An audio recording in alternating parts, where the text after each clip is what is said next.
మేము స్ట్రాటజిస్ట్లం, రాజకీయ నాయకులు స్ట్రాటజిస్ట్లమే తప్ప డిజైన్ చేసే వాళ్ళం కాదు. నంబర్ 1. నంబర్ 2 ఏంటంటే ఈ నీళ్లు తీసుకోవాలంటే ప్రాణహిత చేవేళ్ళ అని వైఎస్ గారు మొదలు పెట్టినారు. దానిలో మొత్తంలో ఆయన పెట్టిన రిజర్వాయర్ల కెపాసిటీ వచ్చి 14 టీఎంసీ, ఓన్లీ 14 టీఎంసీ. అంటే పంపు వస్తా ఉంటే ఈ పంపు అందుకోవాలి అంతే, అక్కడ ఏం లేదు. కరెంట్ పోతే గోవింద నడవ సిస్టమ్ నడవ. అంటే వాళ్ళకి నీళ్లు ఇచ్చే ఉద్దేశం లేదు. మేము నీళ్లు తీసుకోవాలి, మేము రాష్ట్రమైన కాబట్టి నీళ్ళు తీసుకోవాలి, తీసుకొని తీరాలి. కాబట్టి దాని మొత్తం నేను ఏం చెప్పినట్టు 14 టీఎంసీలు కాదు, దీన్ని మొత్తం రీఇంజనీర్ చేయండి, మీరు రీడిజైన్ చేయండి, తెలంగాణ నేపథ్యంలో, తెలంగాణ కాంటెక్స్ట్ లో తెలంగాణకు నీళ్లు వచ్చేలాగా మలచండి అని నేను ఆదేశం ఇచ్చాను. That is the strategy by KCR, by the government, by the chief minister of Telangana. Strategy చెప్పిన తర్వాత నీళ్లు రావాలని స్ట్రాటజీ చెప్పింది, వచ్చి తీరాలి. That is the strategy. Subject ఏంటంటే దాని నుంచి నీళ్లు తీసుకోవాలంటే ఎట్లా తీసుకోవాలి. ఈయనేమో తమ్మిడి హట్ నుంచి తీసుకున్నాను, అది కుట్ర. ప్రధాన గోదావరి మీద రానియారు తెలంగాణ. మన తమ్మిడి హట్ నుంచి కిందికి ఉన్నటువంటి 100-150 టీఎంసీలు నీళ్లు ఏవైతున్నాయో మళ్ళీ ధవళేశ్వరం పోవాలి, తెలంగాణ ముట్టుకొని అక్కడ. కాబట్టి మేమేం చేసినామంటే మా ఇంజనీర్లకు చెప్పి సర్వేలు చేయించడం కాకుండా కేంద్ర ప్రభుత్వ సెంట్రల్ వాటర్ కమిషన్ కు సబ్సిడరీగా ఉండేటువంటి వ్యాప్ కోసం పిలిపించినాం. మా సొంత కథ కాదు, నేను డిజైన్ చేయలేదు. ఆ వ్యాప్ కోసం వాళ్ళు చేసినారు, వాళ్ళు కంప్లీట్ సర్వే వాళ్ళు చేసినారు, వాళ్ళకి డబ్బులు కూడా పే చేసినాం. వాళ్ళు చివరిలో ఏమన్నారంటే సార్ ఇంకా ప్రిసైజ్ గా రావాలంటే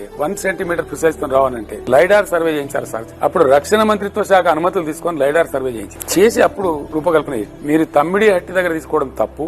అది సిడబ్ల్యూసీ కూడా చెప్పిందండి, ఏ క్వాంటిటీ వాటర్ అయితే మీరు తీసుకోవాలనుకుంటున్నారో అది తమ్మిడి హట్టి దగ్గర తీసుకోలేరు అని సిడబ్ల్యూసీ రిపోర్ట్ ఇచ్చి, వ్యాప్ కోర్స్ రిపోర్ట్ ఇచ్చి అవన్నీ ఉన్నాయి.